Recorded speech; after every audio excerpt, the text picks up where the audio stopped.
Republicans dead. Where I could stand in the middle of Fifth Avenue and shoot somebody and I wouldn't lose any voters, okay? The women with the least likelihood of getting pregnant are the ones most worried about having abortions. On January 6th of 2021, you had tens of thousands of people peacefully protesting. So, it's not a right-wing conspiracy theory. It's not QAnon. It's real.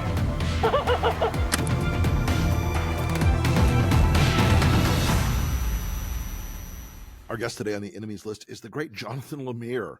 You have seen Jonathan. He is the hardest working man in media. You see him on NBC from the Way Too Early show to Morning Joe to damn near every other time slot during the day and night. I don't know when you sleep, Jonathan, but you are also White House bureau chief for Politico and one of the most tied in, knowledgeable people of what is happening in this crazy moment we're having in D.C. and America that you will hope to meet. Jonathan, thank you so much for coming on the enemies list.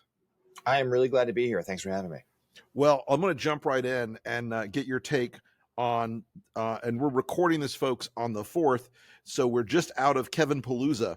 I wanted to get your take, Jonathan, on the level of chaos inside the House GOP since Matt Gaetz led this coup against Kevin McCarthy.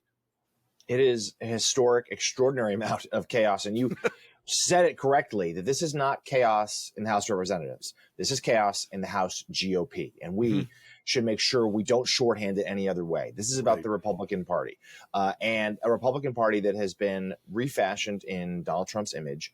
And what has happened here after McCarthy won with such a narrow margin in January, that his fate was tied to the whims of any one member. That member, unfortunately for him, became Matt Gaetz. And with McCarthy now out, signaling he wouldn't run again, we now have a week or more. And some Republicans I talk to say that even though the speaker ballot is set for next Wednesday, the 11th, they don't think it will happen then. So with a government shutdown clock rapidly ticking, we don't have a Speaker of the House. You know, that is to my mind the big moment. Are they going to keep Patrick McHenry in that seat through a shutdown vote, which I can't imagine you're going to have Matt and the rest of his cohort being any more cooperative with Patrick McHenry than they were with Kevin McCarthy. Right? Yeah, I don't see why they would change their mind. I mean, the only counter would be that Gaetz and McCarthy, it became very personal. There was actual real animosity, it seemed, between the two men. It's unclear how Gaetz feels about McHenry. But no, to your larger point, I certainly, if I were McHenry or anyone else in Republican leadership, I wouldn't anticipate those renegade right-wingers to back down. You know, we know that Steve Scalise, we know that Jim Jordan are announced candidates for speakers. Others may jump in. Right now, they're the favorites, but I don't think either of them have a clear path to the number of votes needed. Right. I think you know, and Elise Stefanik made a few little noises about it, but it's going to be, I think, a more crowded field than we're seeing right now. But you made an interesting point, and I think it's one that really is very important here. This idea that the Democrats should have bailed out Kevin McCarthy when this is a purely intra-Republican Party struggle. What's your take on that? Because I've seen a good amount of that coverage today of people just sort of like tisking Hakeem Jeffries and the Democrats for not saving McCarthy. I don't get it, but what's your take on that? Yeah, I admit I don't quite understand it either. And if the situation was reversed and it was Nancy Pelosi who needed a few votes from Republicans to save her job, do we think they'd come rushing to her aid? Yeah, good luck. I highly doubt it. So I'm with you. I mean, this is, look, Democrats did come to McCarthy's aid over the weekend with a continuing resolution because they felt like this was a deal they had to make. They wanted to keep the government open. Sure. But they had a long list of reasons why not to bail him out again. First of all, there was McCarthy's, and some Democrats thought rather ungrateful interviews he gave over the weekend in which he blamed Democrats for the chaos in the House as opposed to being appreciative of the help they gave him. Right. They also, of course, they don't forgive him about launching this impeachment inquiry into President Biden when there's, to this point anyway, no there there. They don't forgive him for submarining the January 6th House committee. They don't forgive him for turning over the January 6th tapes to Tucker Carlson. And they certainly don't forgive him for just a few weeks after January 6th, making the pilgrimage to Mar-a-Lago to pose for a photo with Donald Trump, which was in a moment where the Republican Party, maybe, just maybe, that was the moment where they could have severed ties with Trump, maybe. But with McCarthy, that was Trump's first step back to rehabilitation. And now, of course, we know he's the dominant figure still. So these Democrats did not feel like they needed to bail out McCarthy. And I was surprised, too, by that talking point today from Republicans. Okay, fine, they're going to use it. But from some media members who I think should know better. I'm not sure why this would be the Democrats' problem. Yeah, it really is. It really is. There's nothing that if they had bailed him out, McCarthy would have probably had a larger rebellion on his hands 5 seconds after he got enough votes from Hakeem Jeffries, who I think has handled this pretty well. I mean, I think Jeffries has done with a fairly closely divided Congress. I think he's done. I mean, especially after decades of being accustomed to Pelosi's very capable kind of managing her caucus, I think he's done pretty well. I think Jeffries is actually getting better marks than I thought he might. Yeah, I mean, he held all the Democrats together. That's not an easy task necessarily. I mean, we sort of got used to it because Pelosi was so masterful, but for Jeffries, this is one of his first early tests, and I think it's fair to say he succeeded. And back to McCarthy for a minute, there is one area of real concern here beyond the government shutdown, is that, of course, is the future funding for Ukraine. Both Jordan and Scalise have suggested that they're not going to be in favor of supplying any more. The White House, of course, is anxious to have more done. Lots of Senate Republicans are. And frankly, a lot of Republicans in the House are, but just not enough. And right now, and that was one of the arguments made about why Democrats should have bailed out McCarthy, is that maybe they could have exacted some sort of concession or some sort of deal where he would pledge to come up with Ukraine funding. But how can you trust his word? And that's, at the end of the day, why Democrats didn't act to help him, is that I can't tell you how many of them and their senior aides have talked to me and my colleagues in recent days saying, we simply didn't trust Kevin McCarthy. How could we trust him on his word about Ukraine either? I talked to a former Republican member last night, fairly recently departed Republican member last night, who said to me, the only thing I grew up with in Washington was you had to keep your word in Congress. Yeah. And Kevin he deserved this because he kept telling one story to the Democrats, one story to the press, one story to his caucus, one story to Matt and his friends, and it all caught up with him at one time, because that Kevin's desire for the job outweighed everything else. Yeah, I think that's a very fair analysis. I mean, McCarthy has been gunning for this position for years and years, for many cycles. He stayed with it. He earned it by the skin of his teeth, but he got it in January. But he was so desperate. He wanted it too much, perhaps. That's what someone said to me today. And that he was so willing. He was so willing to tell anyone what they wanted to hear to get through that moment. In that regard, that was a very Trumpian sort of quality. And therefore, he inherently couldn't keep his word to everybody. And he burned a lot of bridges, some in his own party, but certainly with Democrats too. And there just wasn't, your word is your bond in Washington. And like people have to be able to trust you at least to some degree. And by the end, he had simply exhausted that. Right. So what do you think this does to the Republican cycle? I mean, I think Kevin was a very effective fundraiser. And I think it's harder for corporate and lobbyist types to say, oh man, I can't wait to write Jim Jordan a check. Yes. How do you think it affects the cycle going forward? I mean, not only from the fundraising, but from the political side of it. Yeah, even some Republicans who didn't necessarily love McCarthy gave him credit for his fundraising ability. He seemed to thrive off of that routine of hopping on a plane, flying across the country, shaking some hands, raising money, hop on a plane, go to the next stop. He, despite his ties to Trump, I do think you're right, to the donor class was seen as at least a little more palatable. That's harder for Jim Jordan in particular. Maybe Scalise is a little easier to handle. But both of them have real flaws. And I do think in terms of the cycle ahead, we know that the Republicans already have such a thin majority. They may be staring at Donald Trump across atop the ticket, which, was helpful in 2016, but hasn't been helpful in other cycles. Correct. And we also know that the odds are that these new Republican leaders, whoever they may end up being, are going to ask all their members, including those in Biden districts, those sort of mainstream moderate Republicans in New York State and other places who actually gave them that slim majority, they're going to be asked to make some pretty difficult votes. The ones that are going to be very hard to defend to voters come next November. And that seems to be a ticket to be right out of the majority. Yeah, it does. It strikes me that way too. And it strikes me that the curse of impeachment may also play in this. As you said, there's just no there yet. There's nothing out of these early impeachment hearings. And McCarthy greenlit them. McCarthy said, go forth and do this. I'm seeing some of these Republicans who are like Anna Paulina Luna today, who are saying things like, I'm not going to do this, unless I'm not going to vote for any speaker who doesn't agree to shut down Jack Smith and to go forward with impeachment and to investigate Hunter and all these. Is that going to end up poisoning the well for whoever the Republican leader becomes? I mean, that's another level. I mean, impeachment never really works out like people think it does. No, it tends to benefit the president, who's at the subject of the impeachment investigations. And McCarthy not only greenlit them, but he did so without holding a vote, which he had promised he would do, right. Which was another reason why he broke trust for so many others. To this point, you can't find a Republican who wasn't furious at what happened in that first hearing. The true believers in impeachment who think Joe Biden should be exited from office, who thought it was a failure, and then other Republicans who thought the issue was entirely an embarrassment and just going to be a political weight around their necks.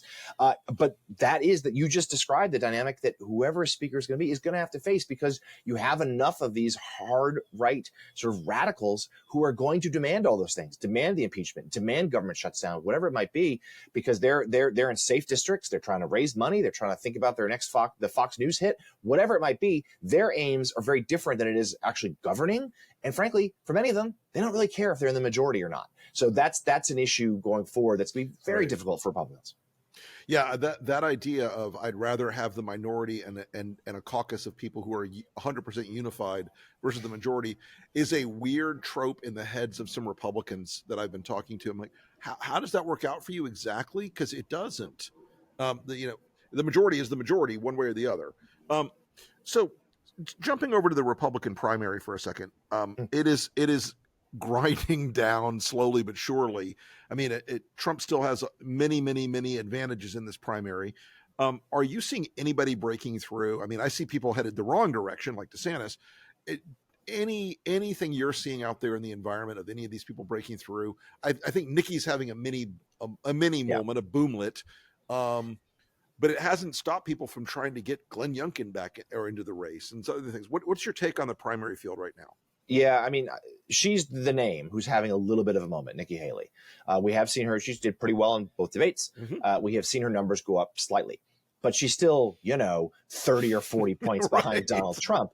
So you're right to identify DeSantis as someone who's still in a free fall. They did just put out some pretty good fundraising numbers today. And they say they're going to, they're pushing all their chips into Iowa even further than before. Chris Christie makes noise about New Hampshire, but he's still trailing. He's still in the single digits. Right. The Ramaswamy little boomlet seems to have come and gone. This is Donald Trump's race. It's Donald Trump's race to lose.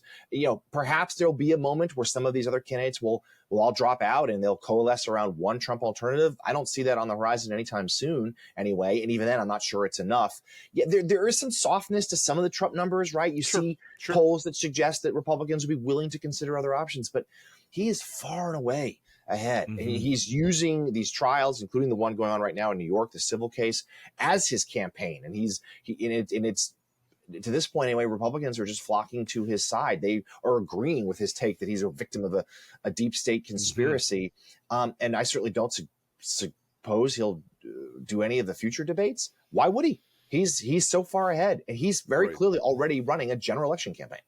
Yeah, and I think you're right that there's a sense that every time an indictment hits, and look, there's a natural cycle for all of us in the non-Trump political space, in the media, and everywhere, to every time a new legal story hits Trump, it's got a gravitational pull. It draws everybody to it. But every time that happens, he gets a little more of the Republican base back on his side. And so as this primary field sort of stays at least stuck or static, even though Trump has some weaknesses here and there, I think you're right. I don't think he has to debate. Are you hearing the same stuff about people begging and pleading to get Youngkin into the race as the sort of like the final anti-Trump effort? Right. He's the one white knight on the horizon. Those rumors are out there. I mean, we certainly have seen through the reporting that Youngkin might be a favorite of Rupert Murdoch, who certainly has a lot of say when it comes to Republican politics these days. But I haven't seen any indication that Youngkin's going to jump in. I think there's a belief that Trump is probably too powerful. If you're Youngkin, why not wait a cycle as opposed to being the next guy squashed by Donald Trump? So this is Trump's to lose. And though we should note, and you're exactly right that every time one of these indictments comes down, I mean, Trump just eats all the oxygen. He takes everything. It's all about Trump. And frankly, that's in part because his Republican rivals are refusing to go after him on the merits of any of these cases. The only time you hear from them complaining about Trump is that he doesn't show up for the debate. Though this may be helpful, it clearly is helpful to Trump in the primaries. It may still be a very different story in the general election, though, that those independent swing voters who actually decide elections in the swing states next November, it's hard to imagine too many of them, thinking that these indictments are going to draw them to Trump. Right. Yeah, I think that's right. I mean, the strangest of the Republican primary, the differential in the Republican primary electorate psychology to like what's good for Trump is further than ever, I think, from where the actual general electorate population is. The exhaustion of Trump and the corruption, the feeling of corruption about him, with every non-Republican, I think it feels like it's more intense now, rather than sort of like just getting. No one's getting used to it anymore. They're just like, oh, No. God, another. Exactly. And maybe it's numbing. There's so many, it's hard to pick out what's more serious than the others, but they do matter in total. And I keep coming back to the idea of these, the sort of independents and undecideds. Like a lot of them did break for Trump in 2016. Mm-hmm. They largely broke away from him in 2020. It's hard to imagine they've seen anything over the last 3 years to say, you know what, I'm going back to Trump. Yeah, I need some more of that Trump. Yeah, like everything, like man, he was great on January 6th. I've loved everything. I've loved everything he said about Jack Smith. I don't see that voter existing. Now, there are some weaknesses to his likely rival, President Biden, Sure. in a reelection campaign too. But again, he would seem to be sort of repulsive to voters who tend to actually determine these things. Right. And a lot of those voters are my sort of bread and butter. And you're right. There is a definite exhaustion with them. And it's hard to see a Biden voter in the field. Right. Now, could it be Trump Biden stay home? Maybe, but we see who that benefits. So speaking of the president and the Democratic Party, one of the reasons his numbers aren't where they need to be is there's been a fair amount of weakness among his own base historically of Democrats not like they haven't fallen in love with the guy even now. Where do you see I mean, I know there are some noises out there with Phillips and some other people. Where do you see the Biden campaign at this moment in terms of the race they're preparing for is obviously against Donald Trump. How do you see the landscape for the Biden campaign right now? So a couple of points on this. First of all, you mentioned the idea of they're not concerned about any primary challenge. Yeah, I am. Right. Yeah, there is some degree of worry about a potential third party candidate, whether it's a No Labels or Cornel West, because there is a belief in Biden world that this next election is going to be very, very close. So even losing some votes in a third party candidate tends to hurt Democrats. Losing some votes in swing states could really be a problem. That said, they still feel pretty confident. They understand this race is going to be close, but they believe that next year that these economic gains will be better felt by Americans. Americans will feel better about the economy. Now, we'll see if they're right, but that's what they're betting on. And they're also betting on what we just said, this idea that these swing voters aren't going to come back to Trump, especially next year where there's images of Trump sitting in a courtroom every day about election interference trial. They think that will really drive home to people who are exhausted by Trump and will say, I don't want to go back to that. But they are Democrats, perhaps those outside of the White House are pretty candid about the president's weaknesses too. Age is a big part of it. We know that. And age is what's fueling, I think, for a lot of people, a lack of enthusiasm towards President Biden. Even Democrats who say, he's done a good job. Look at his record. But there's some weaknesses among young voters. There's weaknesses against voters of color, particularly black voters and black men. And there is a sense that there's just not a lot of enthusiasm for Biden. So his campaign is hoping that enthusiasm against Trump or for a specific issue like abortion rights, that will be enough to carry the day. Yeah, I think that's exactly where I'm sort of picking up this same signal is if this is a referendum on Trump, they feel very confident. If it's a referendum on Biden, they don't feel as confident. If it's a referendum on the economy, that's sort of a split card right now, but growing, I think a growing sense of like, by the time we get there, it'll be more in hand for most people. So we hear a lot of muttering right now out there of discontent with Vice President Harris among Democrats. The Democrats I've talked to have a bigger issue with her than the Republicans do in a weird way. What's her status right now? How are they going to put her to work in this campaign cycle? And where do you think she stands in the food chain? Well, she's already a prominent piece of it because so many Republicans, Nikki Haley most explicitly, are saying a vote for Joe Biden in 2024 is actually Right. a vote for Kamala Harris. I mean, not too subtle about the president's Mhm. age there. I think the vice president is already, they're putting her to use. She's done Right. a lot of fundraising, and she will keep doing that. She's done a college campus tour that has gone, her aides believe, gone very well. I mean, it's no secret that she got off to a pretty rocky start Right. in her new role. So the politics of the job were a struggle, and it's no secret that some in the West Wing second-guessed some of her decisions. Mhm. They do, though, think she has warmed to the job, and particularly on certain issues like abortion rights, where she is by far their best advocate for this. Oh, And yeah. it's a topic the president himself is pretty uncomfortable discussing by his own admission. So they think that she's good there. They do worry that they can read the polls, that she's not that popular, even among Democrats. Democrats worry that were something to happen to President Biden and she was suddenly at the top of the ticket, that she'd be very beatable. And if tomorrow President Biden were to announce that he wouldn't run for re-election, and of course we have no reason to think that's going to happen, he's Right. going to run. But if for some reason he didn't, I don't think that the nomination would just be handed to the vice president. I don't think it so. would be Right. it'd be an open field from other Democrats. Right. I think that's right. There are a lot of ambitious and decently well positioned folks out there in that space. So switching over to the Trump campaign, I've been struck with the contrast between the 16 and 20 campaigns and today with Chris LaCivita and Susie Wiles. It's the first time I've seen Trump have any adult supervision that seems to be consistently holding him, and they're not stopping everything, but it's not the torrent of tweet whatever you want, boss, that we used to have. How do you rate the Trump campaign as it's coming together for this cycle so far? Yeah, it's much more professional than it has been other times. The only moments I can remember that Donald Trump was even remotely in control were like the last 10 days of 2016, when Steve Bannon really got in his ear and said, if you want to win, stop this. And he basically stayed on message for 10 days. And then the very first months of the John Kelly as White House chief of staff, where Trump also kind of calmed down for a bit. Obviously, Trump rebelled against Kelly in a big way, and that the administration went off the rails. But you're right. It is rare this can happen. And look, if you look at Donald Trump's Truth Social account, you'd say, they don't have any control over this guy because he's just bashing prosecutors and going to end up, getting another gag order.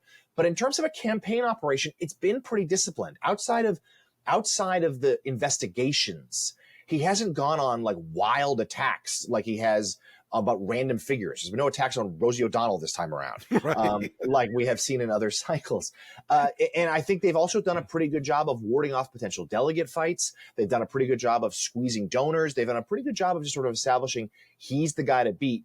Don't cross us. Now, whether this discipline, and again, I put that word in quotes, lasts, we'll see. There are already signs that Trump is perhaps feeling more and more of the pressure of his legal issues, and the torrent of True Social posts has picked up of late, and we've got a long way to go. But you're right to highlight that their team is certainly better organized this time around. Yeah, it strikes me as, and knowing LaCivita and knowing Susie, they are an order of magnitude above the Corey Lewandowskis, Jason Miller, Steve Bannons of the world, in terms of a danger to the Biden team, because they really know how to do this. They're not just like playing Trump's own politics all the time and who's going to be on the plane and who's going to sit in the room with him. Well, listen, Jonathan Lemire, I deeply appreciate you coming on the Enemies List today. Tell people where they can find you on social media, because if they turn on their television on NBC, they will find you at some point. But tell them where they can find you on social media and where they can read your stuff. Yeah, they can definitely find me, particularly in the mornings on MSNBC, but sometimes throughout the day. I am on Twitter/X at John Lemire, JONLEMIRE. And you can also, of course, read my stuff at Politico.com. And I should note, my book, The Big Lie, was a New York Times bestseller out last summer. And there'll be a paperback and a good one. Thank you. And a paperback version coming this spring. All right. Well, thanks again, Jonathan. I really appreciate you coming on. We'd look forward to having you back at some point in the future. Would love to do it. That was a lot of fun. Thank you. So, on the Enemies List today, unsurprisingly, is Matt Gaetz. Now, look, I've known Matt for a long time. I've known Matt since his dad was the state Senate president in Florida. And you're wondering how somehow Matt rose through the political world. It's the Nepo baby of all Florida politics. But here's the thing. Matt, listen, I know you're riding high right now. I know you think your shit doesn't stink. I know you think you're 12 feet tall and covered with steel. But you know what? You're a grubby political arsonist. You're a grubby little political terrorist. you're a guy who truly believes that you are doing something for your own good to elevate yourself, and maybe you are. Maybe you're going to get a gig on Fox after this. Maybe you'll get your own streaming channel. Who knows? But what you're doing is ensuring the destruction of the Republican Party. And, look, at this point, I'm kind of okay with that. What you're doing is ensuring the country will be at greater risk for a financial collapse. And maybe you're okay with that. You're ensuring that aid to Ukraine will be disrupted. And I know you're okay with that. But here's the thing, Matt. All the showmanship, all the stunts, all the spectacle, all that stuff, at the end of the day, history will judge you one of two ways, as either a criminal or a clown. And that's why you're on the enemies list.